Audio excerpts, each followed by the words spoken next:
Hey everybody, welcome. It's another time, another day, another game to be spoiled.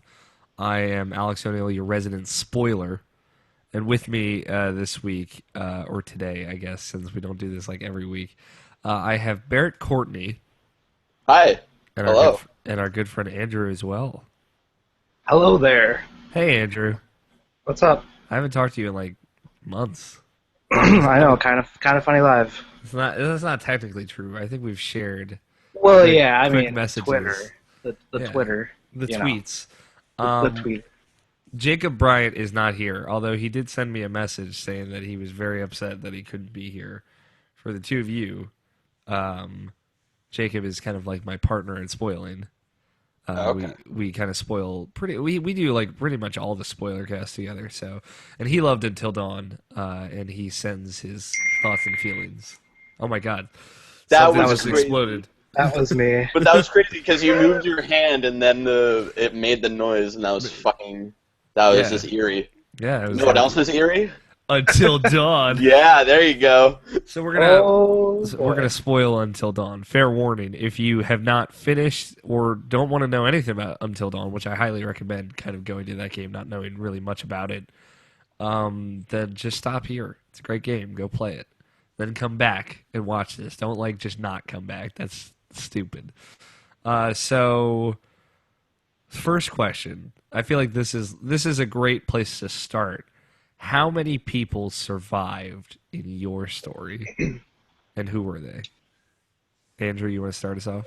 Yeah, sure, I'll go. I ended with 3 people the Okay. first time, and then the second time was 4 people. Okay. So the first time it was Sam, Hmm. Chris. Chris is the guy with the glasses, right? Yeah. Yeah, Chris, and then God, the one girl. No, it was a guy. It wasn't Mike. Mike died. I accidentally killed Mike Yeah. We all because killed Mike, I I think. ran for that. I Mike was like my favorite character, but I killed him. So It's all right. oh, it Mike. was Matt, the jock guy, the Yeah. little With the black dude with the sports jacket. That's all you gotta know. yeah, yep. Um, Barrett. Who'd you kill? Who'd you Um, end? who did I end?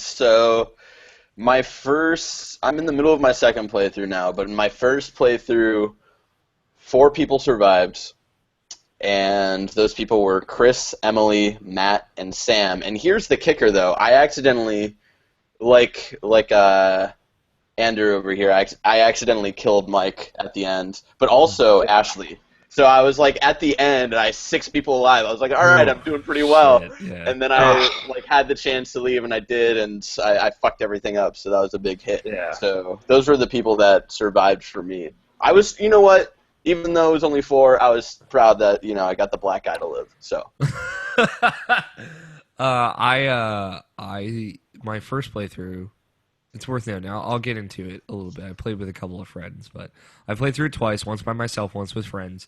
The first time was kind of the real playthrough. The first one, I had 2 people live, which was Sam and Matt, and that's it. Oh, Yeah, wow. yeah, grim odds, right?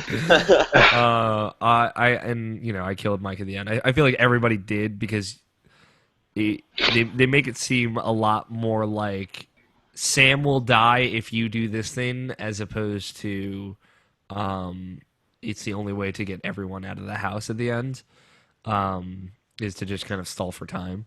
But that's kind of like pretty much my only issue with the ending of the game.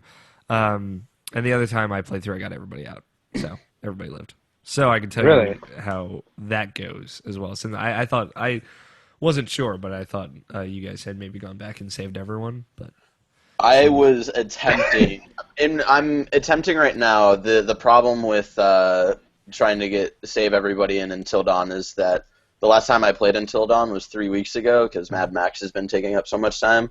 So I'm still in the middle of that playthrough of getting everybody to live. I'm determined. I'm gonna do it. yeah, it's tricky because like I got to the point where the monsters started attacking the Wendigos. The Wendigos. I got to the point like, so when you get that shooting section with Chris running after the stranger gets killed, um, we got there with everyone alive, which is kind of difficult at that point. And then Chris died, and then Ashley died, and then one of because we had 3 people playing different characters, and then my friend shot Emily, and then Ashley died, and then Jess died, and then Jesus. Mike died. So it was really kind of one right after the other. I'm pretty sure probably everybody opted to shoot Emily. Really? I'm pretty. Yeah, I did. That was my first playthrough. I shot her right in the face. Because when we did it, I thought no one else did this. No, because everybody hates she is totally like that character in a teen horror film that like was created for you to hate. Yeah. So when you have to spend hours and hours and hours with her, and then finally you get the chance, I feel like people are like, "Yeah, fuck this bitch." Boom. Yeah, I mean, Yeah. so I was playing with my friends Ethan and Damien. So we all had characters that we played, which I thought would be the most fun way to play it. Because one of my friends, Jacob, who couldn't be here, rest in peace. No, he's working. He played through Heavy Rain with 3 other friends, and each of them played a different character. I'm like, that's a really cool way to play that game. So when I found out Until Dawn, you get to play as all these 8 characters. I was like, I want to try that with my friends. So I was playing Josh and Sam, which it was a real dumb choice to choose Josh as my other character. So I played Josh and Sam. My friend Damien played Mike, Emily, and who was the third one? Not Chris or Ashley. I'll Jessica? Jess, yeah, it was Jess. Okay. Mike, Emily, and Jess. And then my other friend Ethan played Chris, Ashley, and Matt. So it was funny because, we each kind of got a character to the end, because Ethan got Matt to the end, I got Sam, and then Damien had Mike, and then I killed Mike. So by accident. Everyone did, I feel like. Yeah, most people I know that played it just pieced out of that fucking house because who would want to stay there? But yeah, no, that was a really good way to play it. I feel like for people coming up on Halloween, if you want to play through it again, that's a fun way to do it. So for Extra Life this year, we're gonna play with 8 people and have 8 people play 8 characters. So That's a cool way to do it. yeah, and we're gonna That play. was awesome. We're gonna play from 10 p.m. until dawn. So Oh shit! Oh shit! Oh fuck! no, I'm really excited. That's gonna be the shining light of Extra Life. Yeah. I think so. So, what day are you guys doing that for Extra Life? We're doing it on the day, November 7th. So On the day, okay. I might tune in for that because you got to stream for Extra Life, right? you don't have to. We're going to. So Oh, so you could like pre-record it and play like a bunch of games, or yeah, the whole thing is just to do it for 24 hours, raise money. Yeah, most people stream it just so they have people to keep them awake. So Yeah, that's true. Okay, all right, interesting. So, I'm curious. So, when did everybody die for you? That's kind of like the other question. Because some people can die in multiple ways. We all know where fucking Mike died for everyone. So, I think that's the only place he can die. yeah. It is. And if Sam fucks up and dies, he kills him. He sacrifices himself and lights the lighter that he has to blow up the house. And that's the only way everyone can die. So. Oh, okay. Fun Good to fact. know. Good to know. Because I got a totem that showed me that. So when did let's go through the list. Did Chris die for any of you guys? No. No. Yeah, poor Chris, right? So I believe Chris. So you can fuck up in the shooting section when he's running from the Wendinger. The Wendigo. I wanted the stranger to come up and be like, Alex, we're losing you a little bit. you know about this wind, like it's weird.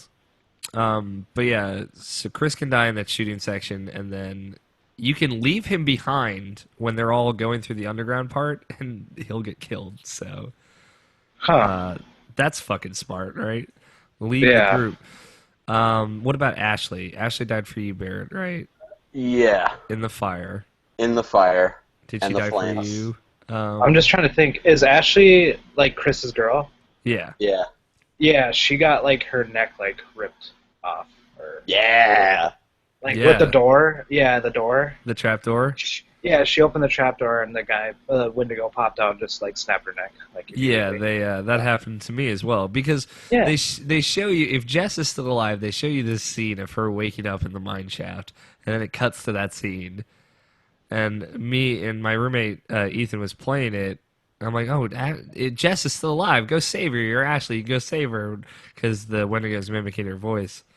He's like, I don't know how I feel about this, man. I'm like, oh, you gotta save Jess. She's had the worst night of anyone here. Fuck you. Uh, and then yeah, she died. So Yeah. Yeah, I didn't get fooled by that because we'll get to Jess, but yeah, when we get to Jess, we'll talk about that, I guess. Yeah. Emily, I guess you both shot Emily. Yep. I had like No. no second thoughts. I just blew her head off right immediately. Neither did my friend. Just fucking shot her right in the face. Yeah, I let Emily live because I was trying to be smart about it when they were talking about the whole like, oh, like she's been bitten, so she's gonna turn into one. But I remember the stranger saying beforehand, like you can only turn into a Wendigo when you succumb to cannibalism. Yeah, So I was like, I was paying attention. yeah. So I decided not to shoot her because I knew she would be fine. So the real question is, did you guys know that that can never be an option? You can just have that never happen. Really? Yeah. I thought her getting bitten was like gonna be like once that happened, I thought I had fucked up, but later on I was like, no, that had to happen on purpose.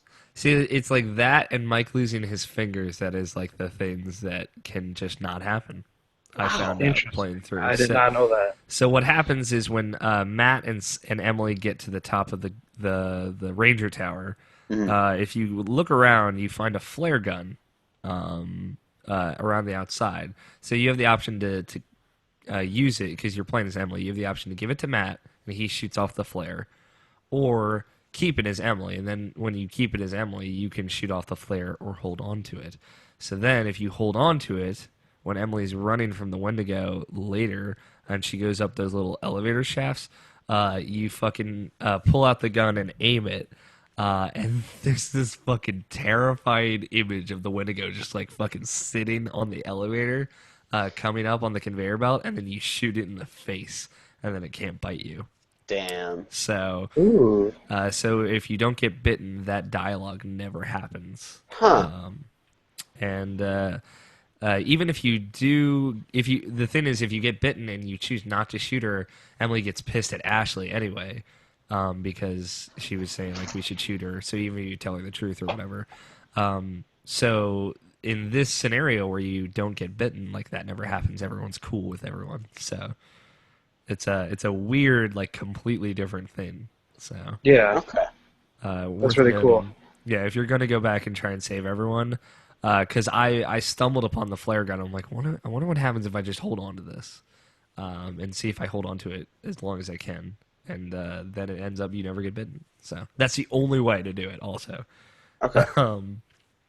so yeah, that's cool. Little fun fact. Little. That's why I love this game because there's just so many like I feel like I'm finding out new things about this game like every single day. Yeah. So that's just fucking awesome. It's really cool. Have you guys gone back and trying to get all the clues and everything? That's what I'm trying to do right now. Yeah. Because Yeah. especially with the sisters, because I know a certain someone has to live getting all the sister clues. So Yeah. I mean, it's a spoiler cast, Barrett. You can say. Yeah. well, I just wanted to put a pin in it and wait until like we get to that. Yeah, it's true. Yeah. Sure. You know. Yeah, no, I'm still looking for all that stuff. I'm still looking for all of it. Yeah, some of it's like a little hard to find. Most of it's pretty just like you have a lot more time to look around than it feels like, I guess. But yeah, most of it's pretty much laid out right there. The hardest stuff I thought was in the sanatorium when you're about to go through the big action sequences, Mike. some of the hardest stuff is just like you got to explore a lot in that area before then. Um, but yeah, it's cool because like all the dialogue changes if you get all the clues. The characters talk to each other way more. Like they share stuff with each other. Excuse me. They You were like excused. okay, I'll leave now. No. They share like data that they've picked up with each other. Like Mike kind of figures out everything that happened in the past, in like the 1950s, because he gets pretty much all those clues. So it's cool because they'll bring it up in conversation. They'll be like, "Well, I found this thing. Well, I found this," and then they'll trade information, and they'll have a lot better understanding of what's going on. And that's big when we get to Sam. Um, so let's see. Did Matt die for anyone? No. No. Oh yeah. No. Nope. No, he didn't. No. No. There's just so many characters, you know. Like, Have you seen Matt's death? no. Oh wait, the one where he gets like killed with the spike He thing. gets the hook through. Yeah. It's fucked up, man. Yeah. Well, have you seen the other possible death that could happen to Matt? No. Where he gets killed by a bunch of elk? Oh no, I haven't. It's fucking hilarious. He gets pushed off the cliff, right? Yeah, by like if you choose to hit the elk Mm-hmm. in that part, they start charging you, and then he gets thrown off the cliff. Of course. Yeah. It was I didn't that didn't happen to me, but I saw that and I thought it was fucking hilarious. Yeah, I like because when we got to the sanatorium with Mike, and you have the option to kick the wolf, and it was after we had taken a break from playing the game, so we come back to it, and we don't. Well, the one person playing Mike doesn't remember how to do anything, so he's trying to like fiddle around the reticle to aim to the wolf because we're like, oh, we got to do it. It's a video game. Do whatever it tells you. And then like you don't punch it, and the wolf. He's like, oh, we're chill. And I just yelled out, sometimes the best thing to do is nothing. So when my other roommate got to the part where he's holding the axe in front of the elk, I'm like, Ethan, remember, sometimes the best thing to do is nothing. So that kind of became the running theme of Until Dawn. It's true. Yes. Jess, I feel like is the hardest character to keep alive. Did any of you manage to keep her alive? No. No. Yeah. I mean, I got her out of the cabin. You know, like she survived when she got pulled out of the window, Mm-hmm. and then she was like down in the shaft and everything. But yeah, later on, she got her mouth ripped off. So Oh yeah, you know, that's the worst because like if you get to Jess's body, you know she's got the jaw ripped off, and it's like, oh, this is terrible. But like if she survives that and you get to it later and she gets killed, then you see her jaw get ripped off, and it's like, oh, this is worse. This is worse. yeah, it's a lot worse. Yeah, it's fucked up. I feel so bad for Jess. So have any of you gotten through a playthrough where she is alive? No. No. Okay. When they're doing the interviews at the end, she's just fucked up, man. And it's the saddest thing. I'm like, man, Jess was like legit kind of like one of the nicer people there. She was just trying to have a good time. And she's just like, she's got like a raspy voice. She's got this miner's jacket on. And she's just like tears running down her face. It's like, it's the saddest interview at the end. Let's see. I'm looking at the Yeah, list here. she died for me at At the shaft? at the shaft because I took the safe routes. Yeah. So yeah, We- I got to see that all fucked up. So Yeah. that's why, and that's what I was putting in a pin in earlier, was when I was playing as Ashley later, they still do like the pretend Jess voice. Yeah. I was like, no, I know she's fucking dead. Yeah. So I was like, yeah, I'm staying with the group, and that's how Ashley survived. Yeah, and that's like that's I feel like that's probably a lot of first playthrough stuff. Like the specific stuff of like saving Mike and saving Jess, I think are the hardest ones to just know what to do first time around. Yeah. And like not getting Emily bitten. Mike and Sam. So with Sam, I'm trying to think. No one had Sam die. I feel like Sam's the hardest character to kill. because she gets to that end. She can only die in the cabin at the end. I'm trying to think of anything specific with her. Oh yeah, so did any of you get away from the psycho? I put in quotes with Sam. No, I'm trying to think of that part. I Wait. I When think she's I got captured. I definitely got captured. yeah, when she's Yeah. being chased in the towel.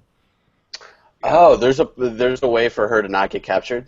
Yes, and this is another one of those specific things. Yeah. So if when you're hanging out with Chris earlier and he shoots the squirrel, if he shoots the squirrel, uh, then Sam will get attacked by a bird and she'll get scratched on her head. Right? And you're like, okay, whatever. So then when you're running from the psycho um, in the house, and you basically have three options of run, hide, and then run, hide. So on the last one, you want to hide. But if you got scratched by the bird, your wound opens up again, and a trail of blood leads to where you're hiding. Uh, And the psycho, Josh, will find you. that's Um, fucking crazy. but if you didn't get scratched by the bird and you hide there and you don't move, then Josh won't find you. Then later, when you get to the chapter, I think it's like chapter 5, where Mike rescues Sam, she actually breaks into the psycho's workshop. And you get to hear all these recordings about Josh and see the text from his actual therapist, Peter Stormare. Um, and you basically find out that Josh is the psycho before you get to that scene where it's revealed. That's cool. Wow, that's really awesome. Yeah, again, a completely different scene too. Like Yep. it plays out very, very differently. You still meet up with Mike, but like he's not saving you or anything. So yeah, so that's all the characters as far as and Josh. Josh is the only. Yeah, no. Everyone got Josh killed the first time, right? Like, Yeah. come Fuck on. that guy. Yeah, when that happened, I was like, how the fuck was I supposed to prevent that? Yeah, it's tough. You got to find the All of the clues. Hannah's notebook in the watery area. So Is it just that? Because I heard you have to find all of the clues about the sisters. no? Because I missed one clue about each of the things, meaning I got no trophies for all the clues, Uh. which suck. But yeah, you just need to find the notebook. Oh, okay, sweet. Because Um, I'm literally just trying to. I'm not even trying to get trophies for. Because I'm not a trophy hunter. I'm just trying to save everybody. So that'll make this playthrough much less time consuming. yeah. It's in like the watery area. If you stick to the left wall, you climb up into another area. You find Beth's grave that Hannah dug up so that she could eat Beth's corpse. And then you read her notebook, which is just kind of like her transitioning into a Wendigo. It's pretty interesting. It's fucked up. Jesus. Yeah, it's fucked up. Especially because the last page is just her like in big writing. It says "hungry, hungry, hungry." Oh, that's sad. Oh, Yeah. That's fucking sad. Yeah. It gets super fucked up. Ends up that game's a little messed up. So yeah, that's everybody's death. Sam and Mike can only die at the end there. So You know what I would love, like, if we find this out, like one of those like video game secrets we don't find out for like another 2 years, is that there's somehow a way in the very first chapter to save Beth and Hannah, and then Yeah. the whole game just doesn't happen. That would be fucking crazy. that would be really crazy. That would be something I would love. I would dig that. Because I didn't go back and change the choice. I dropped so both of them fall. But apparently Beth dies and Hannah still lives. It's just if Beth drops Hannah, she's like angrier at Hannah in the notebook. You can see that difference. Yeah. But I don't know if that makes that much of a difference otherwise. So, all right. So the only other thing I wanted us to go into was kind of like where were you with the game? So at the beginning, I feel like we all had this idea that this was going to be like a slasher, right? Yeah. this was going to be like a slasher movie. There's a killer, there's a psycho, and then the first twist is that Josh is the psycho, and then like this other person on the mountain is somebody else. So I was just curious if like at any point you guys figured out that there was something else going on. This was one of the very few games that my girlfriend was really interested in, like, because she's not into video games. So this is the first one she's been interested in since The Last of Us. So she was getting really into, like, okay, they're obviously setting it up to be Josh as the killer, but then at one point I had texted her when Jess got pulled out of the door. Yeah. I was like, okay, there's something fucked up going on here. That is supernatural, and my one general thought when we learned it was supernatural and sort of a fake slasher, I felt like it got a little muddled on each side. Mm-hmm. Where if they had just focused it on being a slasher film, it could have been like there could have been many great parts about that. And if they had just stuck to it being supernatural, it could have been more like greater part with that as well. So that was like our general feeling about it. Was it for us? It got a little too unfocused with each side. Yeah, Andrew. I mean, yeah, I guess I would say that it would have been nice to just have it be a slasher film kind of thing, but then. It was nice to have like a different twist to it. You know what I mean? Because like I feel like it would have gotten bored if it was just a slasher film the whole time. And there's nothing wrong with that, but I just like the variation. Like I thought, like for a long time, I thought it was going to be, you know, you had the psycho, then you had the fake ghost, and then you had the Wendigo. So you had like all these different things happening, like these different like little groups of people that were on the mountain. And I thought that was really interesting. Obviously, it turned out that the ghost was fake and that the psycho was Josh, which I kind of figured it was going to be one of the like friends, you know. But it was still a really good story. It was definitely one of my favorite games this year so far. Yeah, I like the only reason I bring it up is like the only thing I take umbrage with, I guess, is that it was like, this is a slasher movie. Oh, this is a monster movie. Like, kind of like immediately. There was no transition.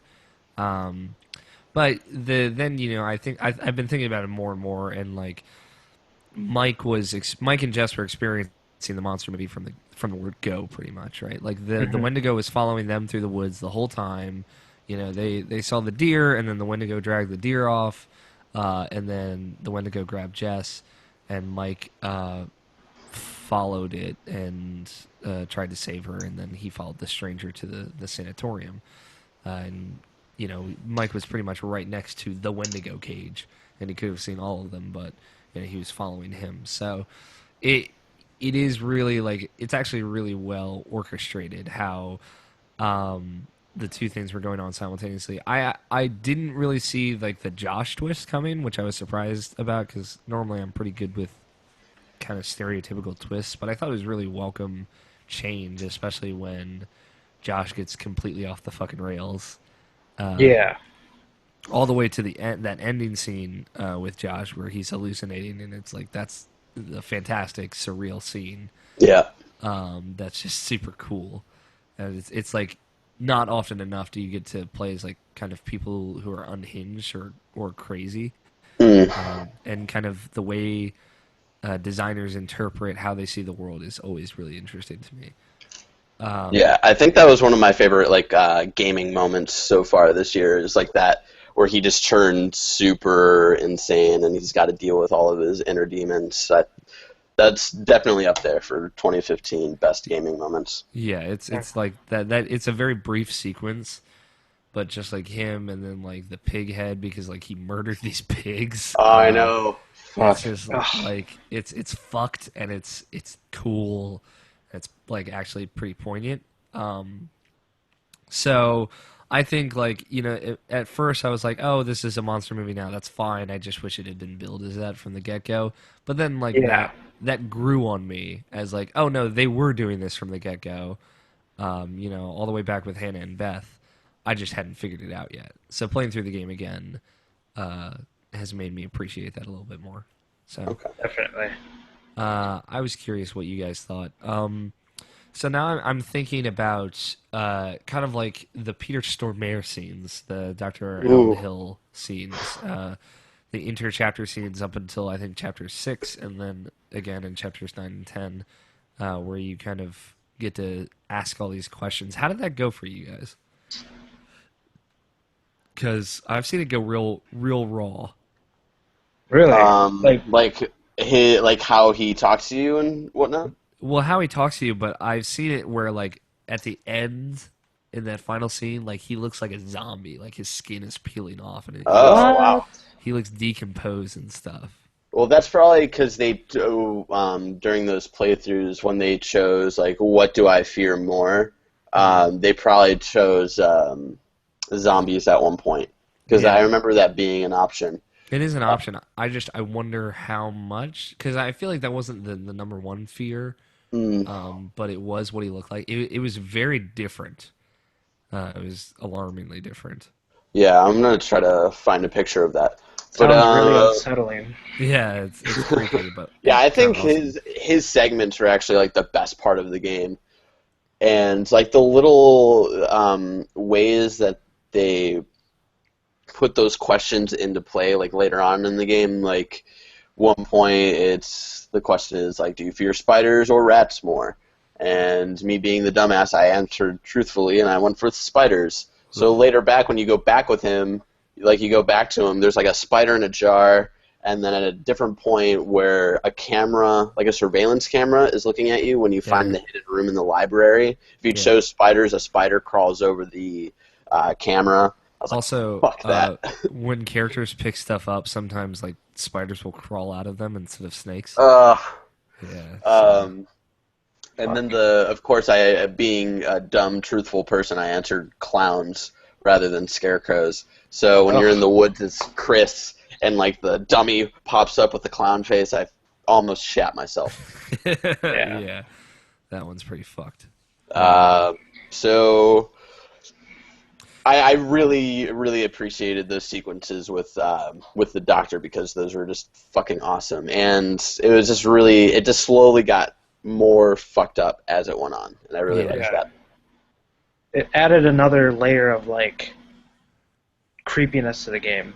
You know, he's a creepy guy already. Like he's in every movie, I feel like, but he's always has like just that creepy tone in his voice, but it totally worked with this game, Absolutely. and yeah, it just made everything a little bit more unsettling. Like I honestly did not. I just always want to get like through those parts because of like how creepy he is, but like. Yeah, I answered all those questions way too truthfully, and that like made the game scarier for me because those are things I'm actually afraid of. You know, like clowns, snakes, and shit. You know, it makes the game way better though. Yeah. Like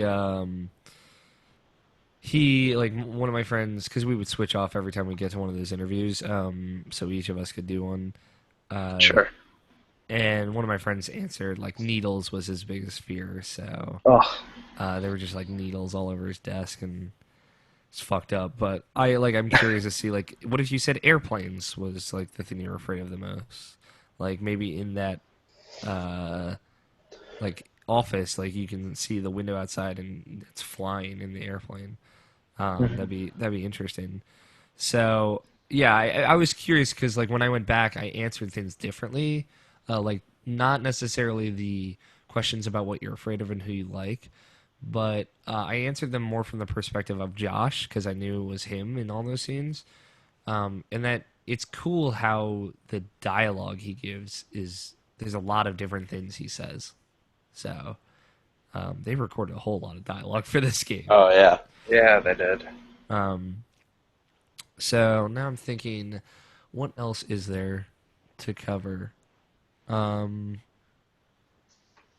you guys have anything else? I'm trying to think of any other mysteries. mysteries. No. What was your favorite sequence in the game? I would have to say the Dr. Alan Hill sequences were awesome. Mm-hmm. But besides that, Because mine is probably the first time in the sanatorium with Mike. Yeah. Yeah.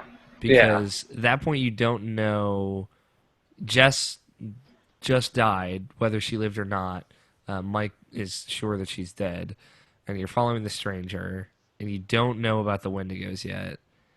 So, like, you think that this guy is a killer, and he's got wolves. It's like worst case scenario stuff.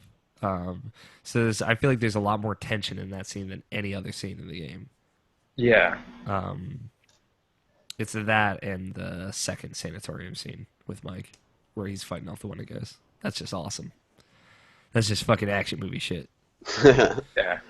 Oh, definitely. Yeah, I have like the same. Those are like my favorite scenes too, because like I felt like at the beginning of the game, Mike was kind of that douche that we all like hate, but like I wanted him to live. I wanted him to like make it out because he kind of like he's the hero. Like I have to survive. Like I have to make it out of here.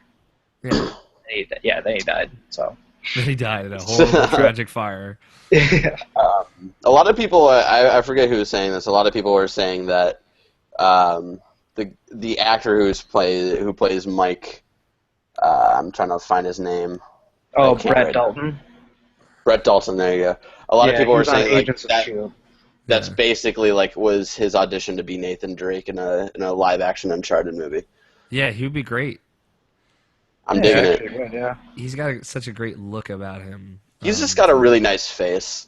Yeah, dude. He's got like the greatest jawline I've ever seen in a human being. That jawline, though. And it was great because me and my roommate watched Agents of S.H.I.E.L.D. I'm like, holy shit, is that Ward? Yeah. Fuck, man, I'd recognize that jawline anywhere. Yeah, it was cool seeing him in something else because I watched Agents of S.H.I.E.L.D. as well. And being an actor, I was really interested to see how he took on this role differently. Yeah, and I liked it. It was also cool seeing Rami Malek because I was watching Mr. Robot at the time. So, yeah, definitely. That was super cool. Okay. What about least favorite sequences? That's a even better question, I think. I'm trying to think Probably, of like what. Yeah, I'm gonna say like with Emily and Matt. Literally anything with Yeah, Emily?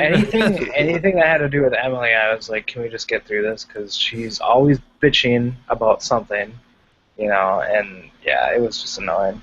Because I really liked the Emily sequence when she's in the mines, but she's by herself, so she can't complain to anyone. But you're right, the Emily and Matt sequence. I will say on my second playthrough, I went back and had Matt side with Emily so that when he asks her to crawl into the window, she says okay. She's more agreeable. She likes Matt, but she still thinks Matt's a fucking coward by the end of it. I'm like, man, fuck yeah. Matt's had a rough night, all right? Okay, so the only other thing is, like, do you want to hear what happens when everybody lives? Like, that's the big question. I would like to hear what happens. It's a spoiler cast, so it's my own fault that I didn't get to the part. Go for it. So yeah, tell us, enlighten us. So Sam obviously lives usually no matter what. Just at the end there, you have to stall as much time and pretty much let everyone get out of the house. I think it's Chris, then Emily, then Ashley, and then you have to wait all the way to the end to get Mike and Sam out together. So that's like the only tough thing is knowing to keep stalling for time. And it's basically you always have the option, run out of the house or do whatever, and then you do whatever, and then you have to not move. And can we talk about how good that fucking don't move thing is? Yeah. Ooh. I was resting the controller on my stomach and I breathed and it moved. And I was like, fuck. It's tough because like when they say don't move, they really mean it. Like you can't move at all. But like that, when I was playing it the first time through, that moment when you're in the house and the Wendigos are like fucking circling around you and I'm squeezing the controller, and it says "Don't move." Like all I could hear was my heart pounding. I'm like, this is working. Like this is effective. Like I'm not tense because like I'm afraid necessarily because it's a video game, uh, and I was kind of used to the tone by that point. But I am tense because I'm getting that feeling of if I move, I'm going to die. Yeah, and then like getting that far with like you did all of that for nothing Yeah. basically. So I think it's a really good mechanic. I think it was annoyingly sensitive almost. Hmm. Because there were points where I wasn't even moving, and it would still slightly go to the left. But you can't fix everything, I guess. Yeah, I like that the best use of motion controls is the absence of motion controls. Yeah.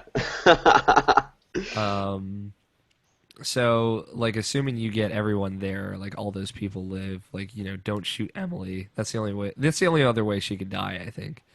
Mm. Don't leave Chris behind. Don't leave the group as Ashley. Um, Oh, Emily can die when she's running away from the Wendigo. uh-huh. After she gets bitten, and if you go up that conveyor belt, people usually tend to choose go to the right. But if you go straight, that's the wrong way, and then you get pulled through a Like a meat grinder thing.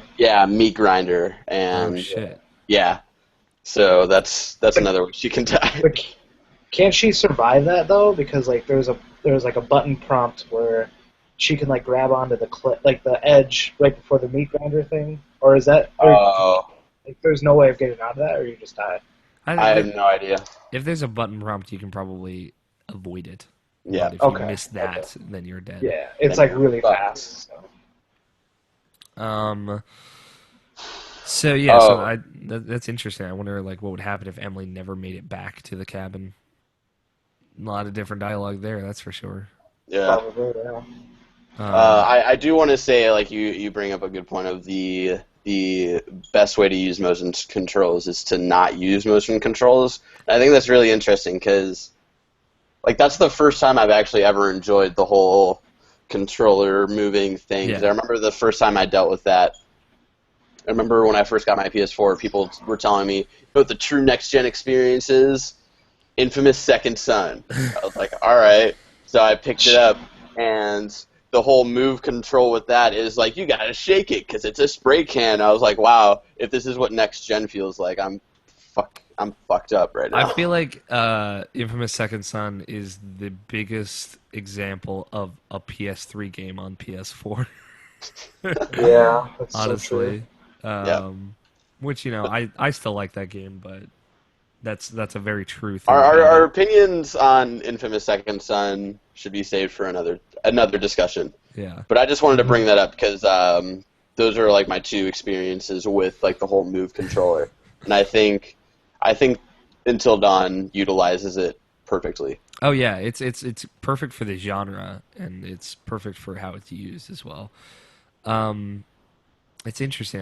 Now I really want to go see and just see that next scene where Emily runs to the cabin without Emily. If she can get meat grounded.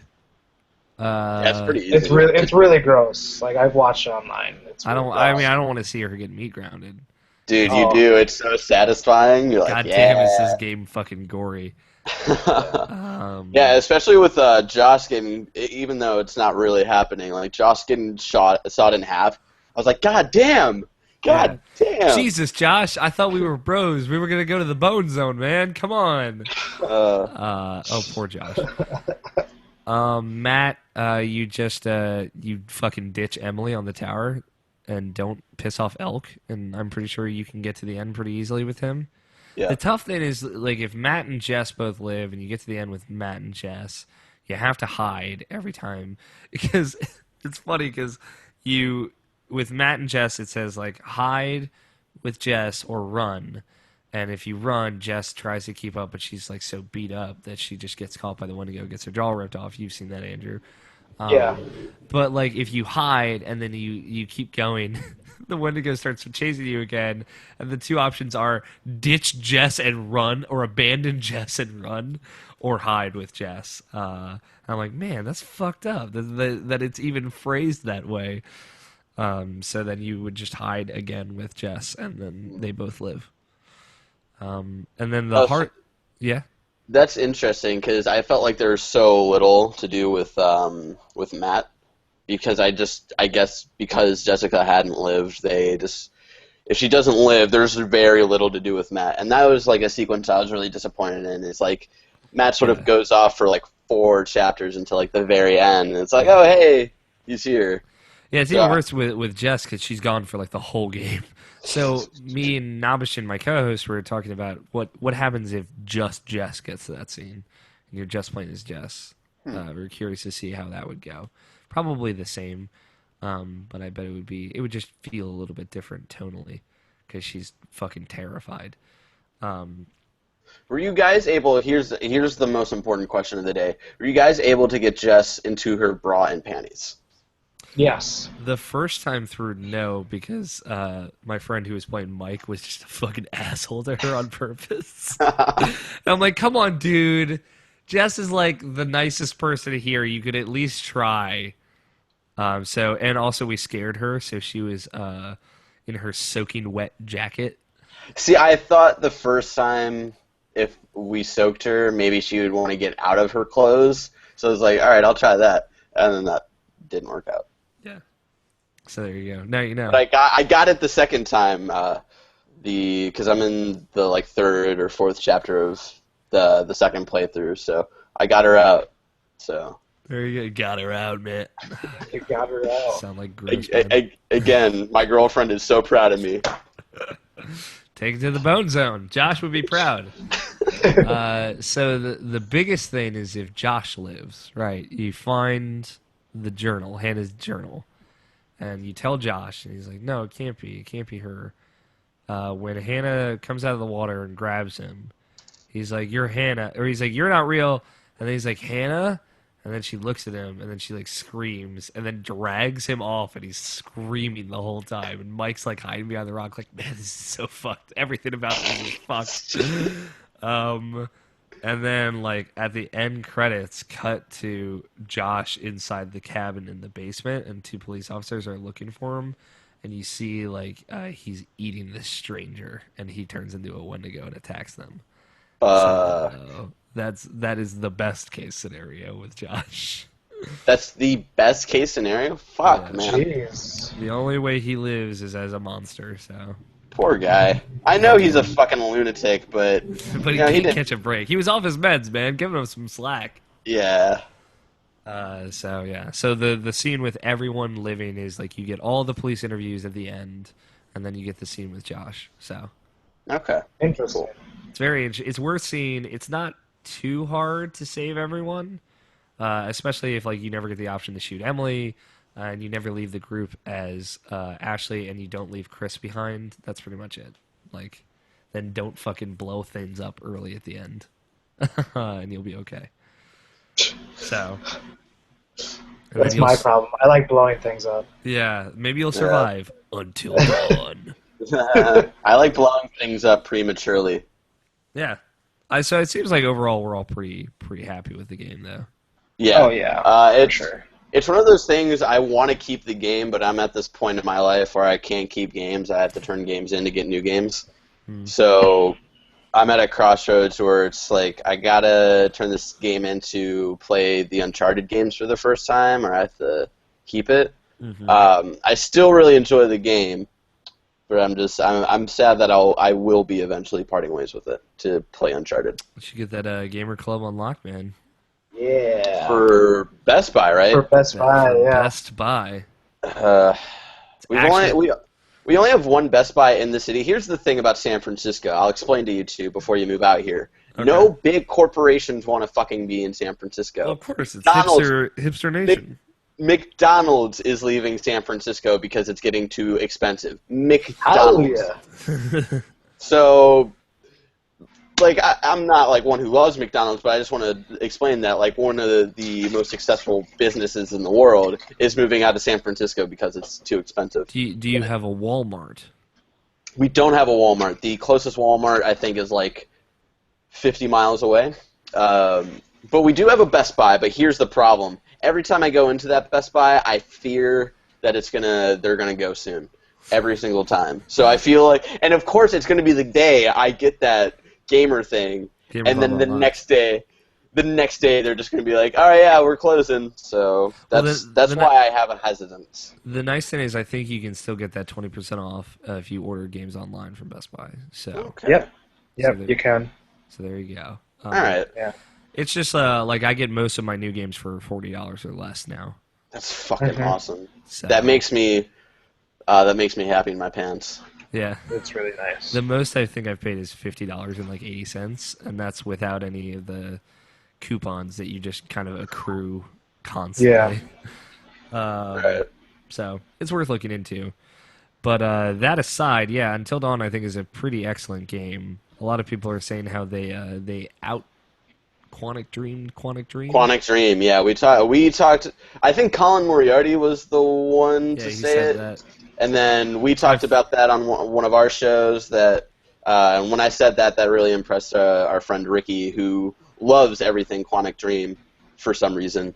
And then he was really impressed, and then he picked up Until Dawn, and he really likes it. So, and Ricky, if you don't know who we are over at Bayazona Gamers, really, Ricky is like your fucking horror correspondent. So he really enjoys the game. He's really impressed by that. So, yeah, Until Dawn's fucking rad. For sure. I think it's rad. I'm trying to think, like, it is also kind of maybe like the best looking game on PS4. I don't know if I agree with that though, to be honest. Some parts of it are. Some parts definitely are. The mocap was off every once in a while. I'm not like super nitpicky or like, oh, this game is awful, because the mocap is weird like once every 5 hours. So twice. Yeah. Well, I think more often than that. There were like a couple of times I was able to like see it, and I was like, all right, whatever. But the mocap is pretty spot on. I will say that. But it's just interesting to think about when LA Noire came out, and we thought that mocap was amazing. Not the game itself. The game itself was pretty lame, but the mocap itself. Yeah. We were like amazed. And then playing. Have you played LA Noire recently? No. Yeah. Try to go back to that game. You're like, oh, this looks awful. Yeah, I mean, like that's like the surrealist stuff always only lasts like maybe a year. Yeah. I I'll be interested to see like if we decide to go back to Until Dawn in like a couple of years, and if we feel the same. Because I don't think we've gotten to the fullest potential of graphics for the PS4. So. Yeah. No, of course not. No.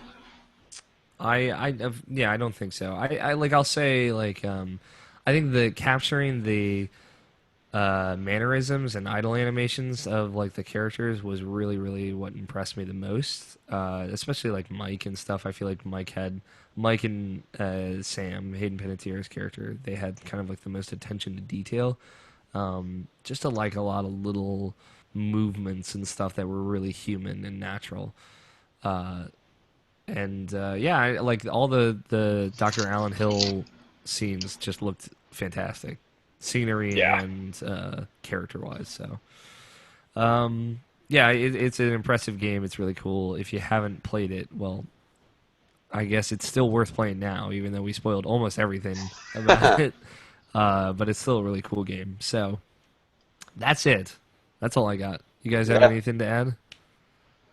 I guess just adding on to the praise, if you are listening or watching or whatever, and you know my review show that I do, we gave Until Dawn the highest score that we could possibly give, which was a fuck ye. So a fuck ye. Fuck ye. A fuck ye. So yeah, like we fucking love this game. We're all about it. Check it out. As soon as possible. Yeah. Well, check it out either before Fallout 4 comes out or a year after Fallout 4 comes out. Whenever you have time again. whenever try to get it in right when you have the free time. Yeah. Good luck with that. Andrew, do you have anything to add to it?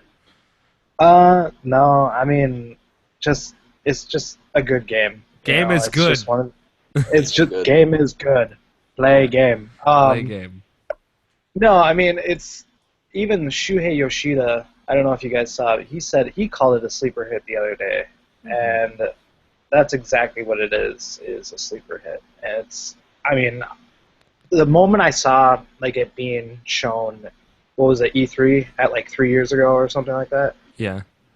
Like a long time ago, I just was like, well, that's really interesting. And then they revamped the whole thing, and made it into this awesome experience, better than I'm not gonna say it's better than Heavy Rain, but like, it's on par with that. But it's like better than those like Telltale experiences that come out like every year. And like I think a lot of game studios and developers can like take a page from Until Dawn's book, and definitely like revamp a lot of their like storytelling experiences that they're working on. So. Yeah, it makes the kind of choose your own adventure genre that's still growing and growing of games like Heavy Rain, what Quantic Dream's putting out there, and Telltale and stuff. It's a whole new layer to it. It basically found a genre that fits that style of game perfectly. So worth noting, worth keeping in mind for people who want to make something in that style of adventure.